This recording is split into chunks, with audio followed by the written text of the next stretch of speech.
शुक्रिया। स्वागत है आपका सेहत की पाठशाला में। विस्तार न्यूज की एक नई पहल, एक ऐसा शो जहां आप सेहत से जुड़े हर जरूरी सवाल के जवाब जानते हैं और साथ ही साथ विशेषज्ञों की अनमोल सलाह भी पाते हैं। आज आपको लेकर चलते हैं ग्वालियर के कैंसर हॉस्पिटल और रिसर्च इंस्टीट्यूट में। आपको बता दें कि ये अस्पताल कैंसर के इलाज के लिए और रिसर्च के क्षेत्र में एक बड़ा नाम है और यहाँ पर न सिर्फ बेहतर इलाज मिलता है बल्कि यहाँ पर नई तकनीक और नए रिसर्चों पर भी काम किया जाता है। तो आइए यहाँ के विशेषज्ञों से बातचीत करते हैं, यहाँ के डॉक्टर से मिलते हैं और जानते हैं कि कैंसर कैसे होता है, कैंसर से जुड़ी हर वो जानकारी जो आपके लिए, हमारे लिए जानना बेहद जरूरी है और कैसे हम अपने स्वास्थ्य को और बेहतर बना सकते हैं। कैंसर अस्पताल और अनुसंधान संस्थान ग्वालियर भारत सरकार द्वारा मान्यता प्राप्त क्षेत्रीय कैंसर अस्पतालों में से एक है। 266 एकड़ में फैले हुए इस अस्पताल में कई तरह की सुविधाएं उपलब्ध हैं। यहाँ कैंसर के डिटेक्शन से लेकर उसका इलाज, सर्जरी, रेडियोथेरेपी और पोस्ट सर्जरी जैसी सेवाएं उपलब्ध हैं। कैंसर अस्पताल और अनुसंधान संस्थान ग्वालियर की स्थापना स्वर्गीय श्री शीतला सहाय ने अपने बेटे स्वर्गीय श्री राजीव सहाय की स्मृति में की थी, जिन्हें वो कैंसर के कारण खो दिए थे। 30 बिस्तरों के साथ शुरू हुआ हॉस्पिटल अब 306 बिस्तरों की क्षमता का हो गया है। ये अस्पताल CHRI न्यूक्लियर मेडिसिन तकनीक से लैस है। CHRI का प्राथमिक मिशन समाज के सभी वर्गों को उत्कृष्ट और सस्ती स्वास्थ्य सुविधा प्रदान करना है। जहां पहले कैंसर के इलाज के लिए मरीज दिल्ली और मुंबई जैसे महानगरों में जाते थे, वहीं अब ग्वालियर चंबल अंचल में ही कैंसर के मरीजों को समुचित इलाज मिल रहा है। खास बात यह है कि इस हॉस्पिटल में न केवल इलाज किया जाता है बल्कि नई तकनीक पर शोध भी किया जाता है। कैंसर अस्पताल और अनुसंधान संस्थान ग्वालियर। तो देखा आपने, ये है ग्वालियर का cancer hospital and research institute, एक ऐसा संस्थान जहां मरीजों को नई उम्मीद और जिंदगी की नई राह मिलती है। आज हम बात करेंगे इस कैंसर हॉस्पिटल और रिसर्च इंस्टीट्यूट ग्वालियर के डायरेक्टर डॉक्टर VR श्रीवास्तव से। सर, आपका सेहत की पाठशाला में बहुत बहुत स्वागत है। सर, एक ऐसी बीमारी जो बेहद ही खौफनाक मानी जाती है, लोग जैसे उस बीमारी के बारे में सुनते हैं डर जाते हैं। एक समय में एक लाइलाज बीमारी थी, लेकिन आज के समय में इसका इलाज जो है वो संभव हो पाया है। सबसे पहले तो ये बताइए कि कैंसर आखिर होता क्यों है और इसके पीछे प्रमुख कारण क्या है, रीजन क्या है कैंसर होने का? मैं ये बताना चाहता हूँ कि कैंसर भी अन्य बीमारियों की तरह ही ऐसी बीमारी है जिसका कि पूर्ण रूप से इलाज संभव है और मरीज़ ठीक होके जीवन पर्यंत बीमारी से दूर रह सकता है। यह जो बीमारी होती है कैंसर की, it is related with the life style and environmental factor. इसके साथ साथ में कुछ जेनेटिक फैक्टर्स भी होते हैं जो कि महत्वपूर्ण होते हैं। व्यक्ति के DNA लेवल पर कुछ जेनेटिक म्यूटेशंस पहले से ही शरीर में विद्यमान रहते हैं और जब उनको एक्सटर्नल कार्सिनोजेनिक फैक्टर्स मिल जाते हैं तो they trigger the mutation in the genetic level and a one cell gets divide and going on dividing. तो उससे एक सेल जो इतनी सूक्ष्म होती है कि जिसको हम माइक्रोस्कोप में देखते हैं, वो इतना विकराल रूप धारण कर लेती है कि कैंसर का बीमारी बड़े फोड़े के रूप में बन जाती है, ट्यूमर के रूप में आ जाती है और फिर वो धीरे धीरे पूरे शरीर में फैल जाती है। अब जो आपने पूछा कि कैंसर होने के कारण क्या है, रीजन क्या? देखिए, कैंसर एक ग्रुप ऑफ द डिसीज़ है। व्यक्ति के शरीर में डिफरेंट ऑर्गन्स में डिफरेंट टाइप्स का कैंसर होता है और जैसा कि मैंने बताया, most of them they are related with the life style. जैसे कि हम मुंह का, गले का कैंसर देखें, फेफड़े का कैंसर देखें, जो कि सबसे ज़्यादा प्रचलित हैं इन मेल पॉपुलेशन। उसका जो मुख्य कारण होता है वो तंबाकू से रिलेटेड होता है। 50% of the cancer in male and about 30% cancer the female. They are related with the tobacco consumption. वो किसी भी रूप में होता हो, चाहे वो टोबैको का खाते हों तो स्मोकलेस टोबैको जिसको बोलते हैं हम, या स्मोकिंग के रूप में टोबैको का यूज़ करते हैं। They are various form of use of the tobacco. अच्छा, अगर जब हम बात कर रहे हैं कि टोबैको खाने से ऐसे कैंसर्स होते हैं, लेकिन आज के समय में हम देख रहे हैं कि ये एक आम बीमारी की तरह होता जा रहा है। जो लोग इससे दूर दूर तक ताल्लुक नहीं रखते उन्हें भी कैंसर हो रहा है। इसके पीछे क्या कारण है? Some percentage of the cancer that is related with the tobacco consumption, not all cancer, पहली बात ये। और ऐसा भी संभव है कि जो व्यक्ति तंबाकू का सेवन नहीं करते हैं उनको भी कैंसर हो सकता है। तो it is not only factor responsible for cancer, okay, it is one of the factors responsible for the cancer. अगर हम कैंसर की बात कर रहे हैं, चलते चलते बात करते हैं, और मुझे ये भी बताइए कि लक्षण क्या होते हैं। देखिए, शुरुआत में क्या होता है ना कि हमें समझना, उसके सिम्टम को समझना बहुत हमारे लिए मुश्किल हो जाता है कि हम समझें कि ये कैंसर है। तो शुरुआती लक्षण क्या है और कैसे बचाव करें शुरुआत में? कैंसर की बीमारी का जो भय आज समाज में व्याप्त है वो इसीलिए है कि इस बीमारी का जो डायग्नोसिस होता है, इन majority of the cases 65 to 70% में इट इज़ लेट डायग्नोसिस, और लेट डायग्नोसिस होने की वजह से पेशेंट ठीक नहीं हो पाता है। तो ऐसा लगता है कि कैंसर हुआ और पेशेंट की मृत्यु निश्चित है। करेक्ट। तो हम अगर प्रारंभिक लक्षणों को देखें कैंसर के या रिस्क फैक्टर्स को देखें, तो जैसा कि मैंने बताया, रिस्क फैक्टर्स जो कैंसर के हैं इसमें तंबाकू महत्वपूर्ण है। There are some cancers which are genetically related, for example जैसे ब्रेस्ट कैंसर है, तो ब्रेस्ट कैंसर में ऐसा देखा जाता है कि अगर माँ को ब्रेस्ट कैंसर है तो उसको पुत्री को भी ब्रेस्ट कैंसर की संभावना बढ़ जाती है। So there are some genetic defect जिनको हम बोलते हैं BRCA1, BRCA2। तो जो आपका मुख्य प्रश्न था वो ये था कि प्रारंभिक लक्षण। प्रारंभिक लक्षणों में जैसे कि हमने कहा कि सबसे ज़्यादा कैंसर मुंह और गले का कैंसर होता है। तो प्रारंभिक अवस्था में व्यक्ति को मुंह की जो अंदर की त्वचा होती है उसमें वाइट पैच ल्यूकोप्लेकिया हो गया, रेड पैच आने लगा जिसको कि हम एर्थोप्लेकिया बोलते हैं, या कोई अल्सर है which is not healing for a long time, जैसे अल्सर हुआ और ट्रीटमेंट अपन कर रहे हैं और ठीक नहीं हो रहा, तो वो भी कैंसर का एक लक्षण हो सकता है। अच्छा, ये आपने जो बताया कि मुंह में अगर कैंसर होता है वो कैसे होता है, अल्सर जो होता है वो बढ़कर कैंसर का रूप ले लेता है। ब्रेस्ट कैंसर के बारे में भी आपने बताया कि वो जेनेटिक भी हो सकता है, लेकिन आजकल हम देख रहे हैं सर्वाइकल कैंसर एक बहुत ही इंपॉर्टेंट टॉपिक है अभी के समय में, क्योंकि सर्वाइकल कैंसर के भी जो मरीज़ हैं वो लगातार बढ़ते जा रहे हैं। और ब्लड कैंसर, ये सबसे मुझे लगता है शुरुआत में ब्लड कैंसर ही सबसे पहले लोगों को होता था। तो ये जो अब सर्वाइकल कैंसर है, ब्लड कैंसर है, ये कैसे होता है? इसको मैं बताऊं आपको कि इसको अपन ऐसे लेते हैं कि महिलाओं में सबसे ज़्यादा breast cancer, cervical cancer, ovary का कैंसर, फिर ईसोफेगस और कैंसर दूसरे होते हैं। पहले विश्व में cervical cancer was number 1 in Indian female.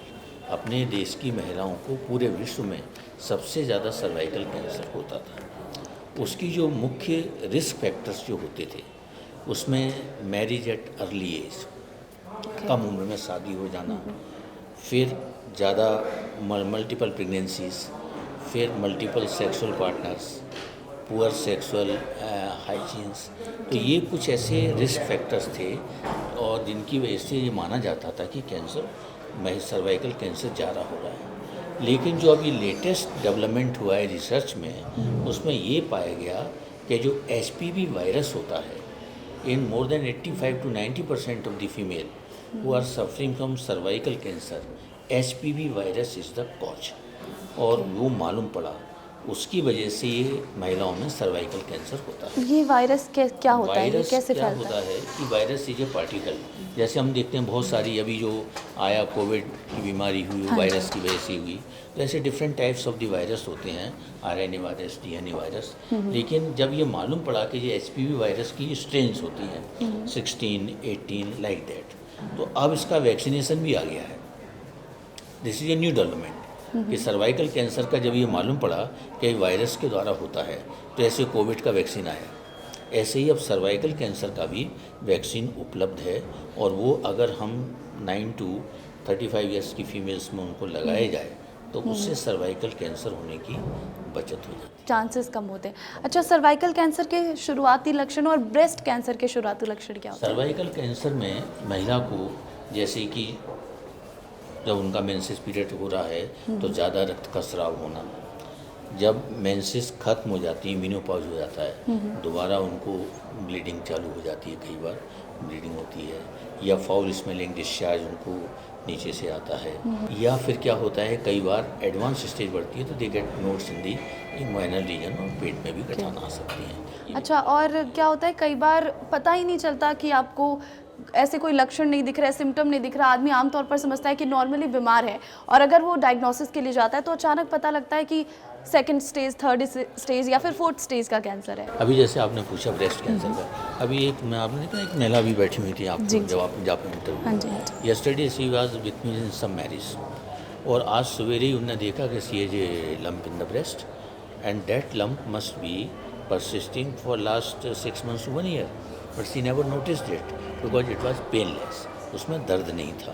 तो जो फर्स्ट लक्षण होता है ब्रेस्ट कैंसर का वो आंचल में गठान के रूप में ये उभरता है, लेकिन क्योंकि शुरुआत में गठान में दर्द नहीं होता है तो महिला का उस तरफ ध्यान नहीं जाता है। कई बार महिलाओं को ब्रेस्ट में कुछ महसूस नहीं होता but they feel some swelling और लंप इन दी एक्जिला, आँख में उनको कुछ गठान मालूम पड़ती हैं, या फिर निपल के आसपास अल्सरेशन हो रहे हैं, तो ये सारे या ब्रेस्ट में असामान्यता हो रही है।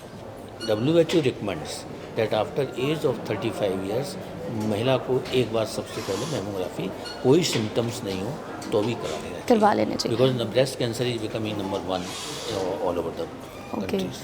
अच्छा डॉक्टर साहब, लोगों में ये आम धारणा भी एक मिथक है कि जो कैंसर का गठान है अगर उसको हमने हल्का सा भी छेड़ दिया, कट लगाया, निडल लगाया तो और ज़्यादा फैल जाएगा, क्या ये सच है?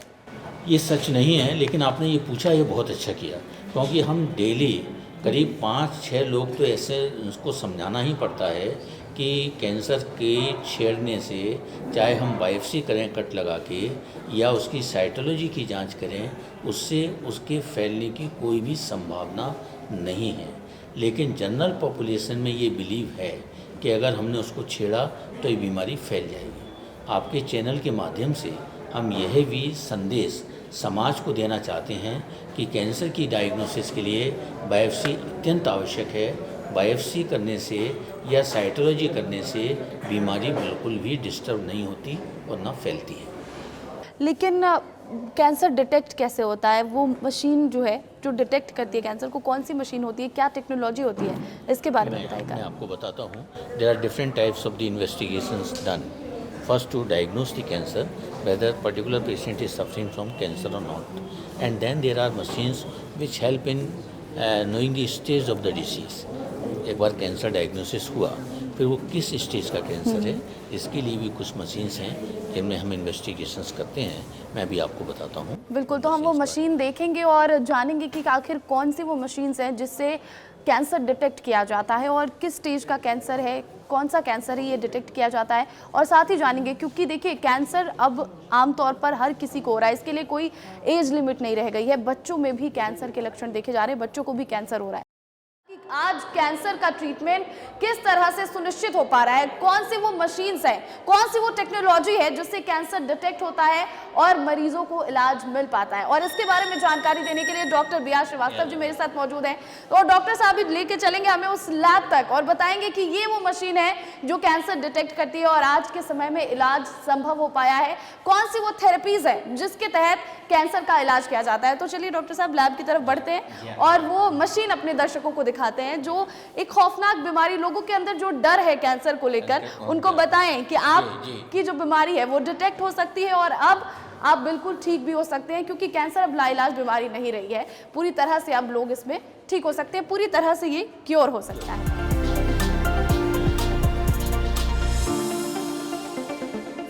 जिससे यहाँ पर आते हैं और पता लगता है लोगों को कि हाँ, जब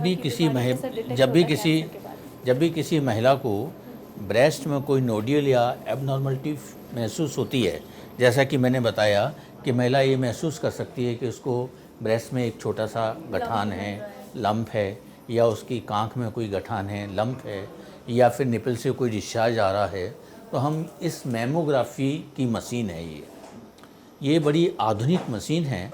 मैमोग्राफी की मशीन के द्वारा जो महिला के स्तन का डायरेक्ट एक डिफरेंट टाइप का एक्सरे लिया जाता है, तो वह गठान जो कि डॉक्टर को छूने से महसूस नहीं हो रही है, उस गठान का भी डायग्नोसिस इस मशीन की मदद से किया जा सकता है। Once there is a doubt of the cancer, फिर जो नेक्स्ट जांच होती है वो उसकी फाइन एस्पिरेशन साइटोलॉजी और ट्रूकट बायोप्सी की जाती है। उसके साथ FNAC की जो मशीन है वहाँ ले जाने के पहले मैं आपको एक और बड़ी आधुनिक मशीन दिखाता हूँ, जिसको कि पैट स्कैन की मशीन बोलते हैं। ये जो पैट स्कैन है, पैट CT भी इसको कहा जाता है, इससे पूरी बॉडी का स्कैनिंग होता है। In 15 minutes we inject whole body of the person, पूरी बॉडी का ऊपर से नीचे तक स्कैनिंग होता है, और बॉडी में कहीं भी गठान है तो वो इस मशीन के द्वारा डिटेक्ट कर ली जाती है। उसका एडवांटेज ये होता है, एक तो हमको ये मालूम पड़ता है कि इसमें कैंसर के होने के कितने % चांसेस हैं। एक मिनट आपको रोकना चाहूँगी। हाँ। कैंसर होने के चांसेस पता चलते हैं, जो गठान है वो पता चलता है, क्या उससे स्टेज भी पता चल पाता है? जो अपनी पैट मशीन है, इस पैट मशीन से हम ये मालूम कर सकते हैं कि पूरी बॉडी में कैंसर का फैलाव कहाँ कहाँ तक हुआ है। तो ये है वो पैट मशीन, मशीन है। तो इस मशीन में पेशेंट को लेटा के और उसमें रेडियो आइसोटोप का एक इंजेक्शन लगाते हैं, और उस इंजेक्शन के बाद 15 मिनट के अंदर इस मशीन में पूरा बॉडी का स्कैनिंग हो जाता है। तो इस मशीन से not only we know the stage of the disease, treatment complete होने के बाद जब पेशेंट फॉलोअप में आता है तो with the help of this machine we can detect कि कहीं उसको बीमारी दोबारा तो डेवलप नहीं हो रही है। तो ये पैट स्कैन की मशीन बहुत महत्वपूर्ण है, जिसमें कि हम पूरी बॉडी का स्कैनिंग एक बार में कर पाते हैं। अच्छा, आपने मैमोग्राफी के बारे में बताया, इस पैट मशीन के बारे में आपने बताया, लेकिन कीमोथेरेपी और रेडियोथेरेपी हम कहते हैं कि वही थेरेपी है जिससे कैंसर से इलाज संभव है। तो आप मुझे ये बताइए कि जब कीमोथेरेपी और रेडियोथेरेपी होती है तो वो किस स्टेज में होती है, और लोगों में एक ये भी डर रहता है कि इसके बहुत अलग अलग दुष्प्रभाव होंगे, इसके साइड इफ़ेक्ट्स देखने को मिलेंगे।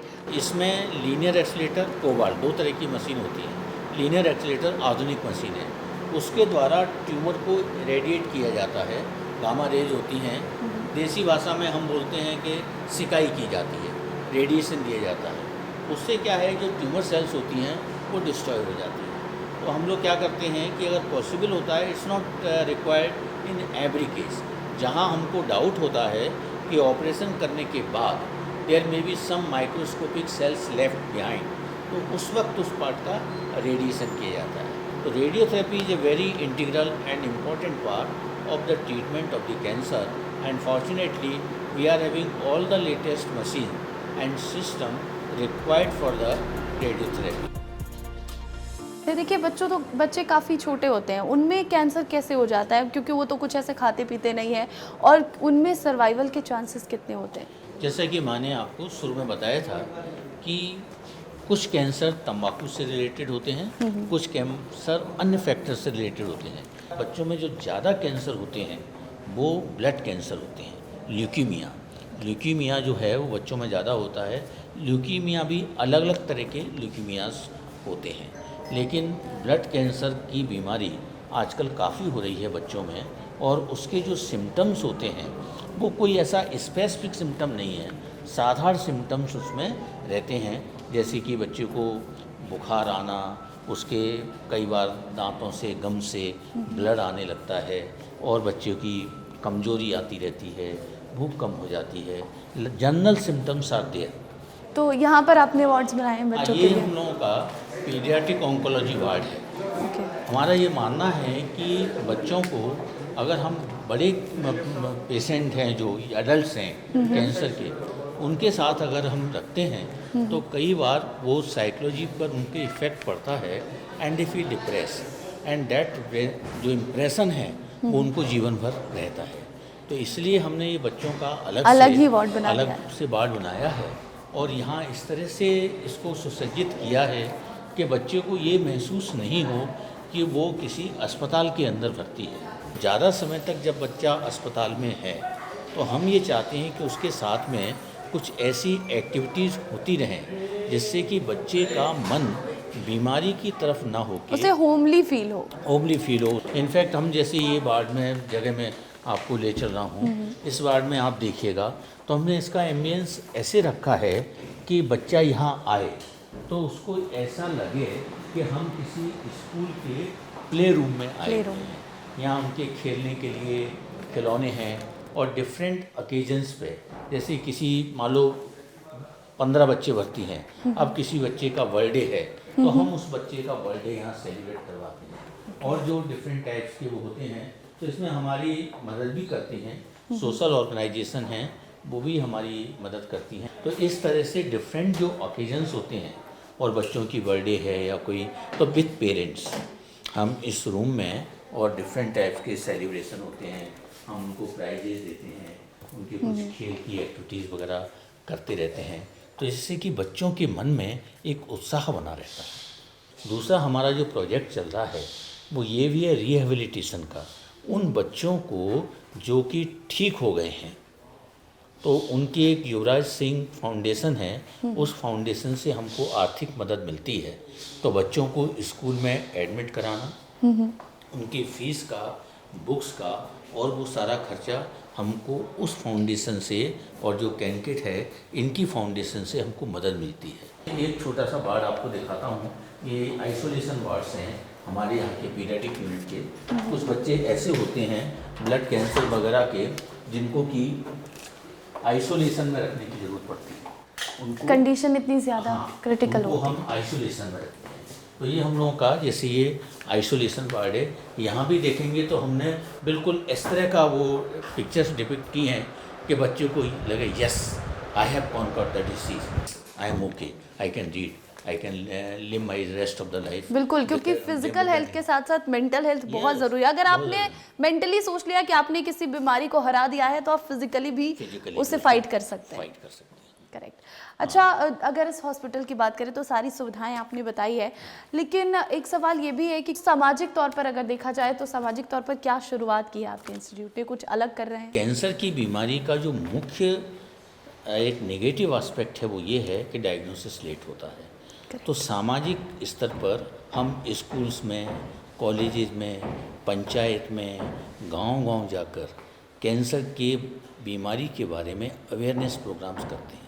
जितना महत्वपूर्ण कैंसर की बीमारी का इलाज है उतना ही महत्वपूर्ण कैंसर के प्रति जागरूकता है। हमारे यहाँ वेन्स वैन हैं, मेमोग्राफी वैन है, कैंसर डिटेक्शन वैन है, वो जाते हैं गांव में, दूर दराज क्षेत्रों में, और वहाँ जाने के पहले पैम्पलेट्स, पोस्टर डिस्ट्रीब्यूट किए जाते हैं, होर्डिंग्स लगाए जाते हैं और माइक सिस्टम से, साउंड सिस्टम से एक लोगों को इकट्ठा किया जाता है कि भाई ये इस तरह से यहाँ कैंप लग रहा है, आप आइए अपना परीक्षण करवाइए। तो बच्चों में कैंसर के बारे में बात कर रहे थे, लक्षण हमने जाना, क्या ट्रीटमेंट है वो जाना। देखिए यहाँ पर कई वार्ड्स मैंने देखे और छोटे छोटे बच्चे हैं जो वहाँ भर्ती हैं, उन्हें किस स्टेज का कैंसर, उन्हें कैसे पता चला कि मतलब उन्हें कैंसर है, उन्हें उनके माता पिता को कैसे पता चला? साधारणतः जैसा मैंने कि बचा है कि जो ब्लड कैंसर होते हैं बच्चों में ज़्यादा होता है, उसके जो लक्षण होते हैं उसमें पेशेंट को, बच्चे को बार बार बुखार आना, और जब उस प्रक्रिया के दौरान उनके टेस्ट कराए जाते हैं, ब्लड टेस्ट वगैरह, तो उसमें कुछ एबनॉर्मलिटी सामने आती है। ये बच्चे जो यहाँ पर एडमिट हैं इनको ब्लड कैंसर है। ब्लड कैंसर का जैसा मैंने बताया कि ऐसा कैंसर होता है जिसका कि असर पूरी बॉडी पर होता है, क्योंकि ब्लड की जो सेल्स होती हैं, जो लिम्फोसाइट्स होती हैं और रेड ब्लड सेल्स होती हैं, दे सर्कुलेट इन होल बॉडी, तो उसका जो असर होता है वो पूरी बॉडी में होता है। And actually that starts from the bone marrow. जो बोन मैरो होती है जहाँ पर कि ब्लड सेल्स का फॉर्मेशन होता है, वहाँ जब कोई बीमारी का असर होता है कैंसर का, तो जो सेल्स का प्रोडक्शन होता है that goes into the different direction. ये बच्चा कितने साल का है? 4 साल का है। 4 साल का। और इसे कैंसर है? हाँ, इनको कैंसर है और इसका इलाज प्रारंभ हो गया है। अब धीरे धीरे इसकी जो एबनॉर्मलिटी होगी, खून की जांच में और बाकी वो कंट्रोल में आएगी। फिलहाल किस स्टेज का कैंसर और कब तक ही ठीक हो जाएगा? जल्दी ठीक हो जाएगा ये, क्योंकि इसको अब कीमोथेरेपी चालू होनी है, वो चालू होगी तो उसके बाद ही जल्दी उसको ठीक हो। जैसे हम इस हॉस्पिटल के बारे में बात कर रहे थे तो बहुत सारे हमने अलग अलग टेक्नोलॉजी के बारे में बात की, हमने मशीन्स देखे और बच्चों के लिए जो वार्ड बनाए गए वो देखे, लेकिन इस हॉस्पिटल की शुरुआत ग्वालियर में करना, इसके पीछे क्या वजह रही और कब इसकी शुरुआत हुई? ऑनरेबल शीतला सहाय जी के पुत्र को कैंसर हुआ। जी। It was in 1971। उस वक्त कैंसर के ट्रीटमेंट की जो फैसिलिटीज़ थी ना, वो ग्वालियर में नहीं थी। पूरे मध्य प्रदेश में कोई कैंसर हॉस्पिटल नहीं था, तो उनको अपने पुत्र को ट्रीटमेंट के लिए टाटा मेमोरियल हॉस्पिटल मुंबई ले जाना पड़ा। और वहाँ जब उनने ये महसूस किया कि आमजन के लिए यहाँ का ट्रीटमेंट करवाना ये बहुत मुश्किल कार्य है, तो फिर उन्होंने ये प्रण लिया कि मैं तो अपने पुत्र की कैंसर से रक्षा नहीं कर पाया, लेकिन बाकी लोगों को कैंसर के ट्रीटमेंट का अपने घर के नज़दीक अच्छे से अच्छा इलाज सुलभ हो सके, उस दृष्टि से फिर उन्होंने ये कैंसर चिकित्सालय की स्थापना की। अगर आप इस एक फ़ोटो को आप देखेंगे, आपको एक सिंगल पेड़ भी नहीं दिखाई देगा। And if you see this photograph, ये बड़ा महत्वपूर्ण हिस्टोरिकल फ़ोटो है, जिसमें कि माननीय अटल बिहारी वाजपेयी जी उस वक्त जब ये हॉस्पिटल की प्लानिंग हो रही थी, तो शीतला साई जी उनको, और ये मिस्टर महाराजा माधवराव सिंधिया हैं, जो कि ये हिस्टोरिकल फोटोग्राफ्स हैं। At that time there was nothing on this सिलोक, एक भी पेड़ इस पहाड़ी पर नहीं था। शीतला साई जी का ये विजन था कि जब कैंसर हॉस्पिटल की स्थापना की जाएगी, तो स्थापना करने के बाद हो सकता है कि इसके विस्तार की बहुत ज़्यादा आवश्यकता पड़े। ये शहर के नज़दीक एक ऐसा स्थान था जो कि आवागमन के साधनों से पूरी तरह से जुड़ा हुआ था। बिल्कुल। तो देखिए, जिस इंसान ने अपने बच्चे को खोया हो कैंसर की वजह से, उस इंसान ने इतना बड़ा सपना देखा कि आगे किसी भी बच्चे को कैंसर की वजह से जूझना ना पड़े, कैंसर की बीमारी से, और कैंसर की वजह से किसी को अपना बच्चा ना खोना पड़े, अपने परिवार के किसी सदस्य को ना खोना पड़े। यही सोच रखते हुए, इसी सपने को साकार करने के लिए उन्होंने इस कैंसर हॉस्पिटल और यहाँ जो रिसर्च इंस्टीट्यूट है इसकी स्थापना की। और आज कई साल हो चुके हैं, यहाँ पर लगातार मरीज आते हैं, उनकी ट्रीटमेंट की जाती है और ठीक भी हो रहे हैं। अलग अलग जो टेक्निक है वो उसके माध्यम से ठीक हो रहे हैं। देखिए, कैंसर एक लाइलाज बीमारी मानी जाती थी, लेकिन आज इसका इलाज संभव है, और वो भी मध्य प्रदेश के ग्वालियर जैसे शहर में भी संभव हो पा रहा है। बहुत बहुत शुक्रिया डॉक्टर साहब हमारे साथ जुड़ने के लिए और हमारे दर्शकों को कैंसर के बारे में डिटेल में बताने के लिए। आपको बहुत बहुत शुक्रिया। Thank you. तो आज की ये पाठशाला यहीं समाप्त होती है। आज हमने कैंसर जैसी गंभीर बीमारी के बारे में विस्तार से जाना है, उसके हर पहलुओं पर हमने चर्चा की है।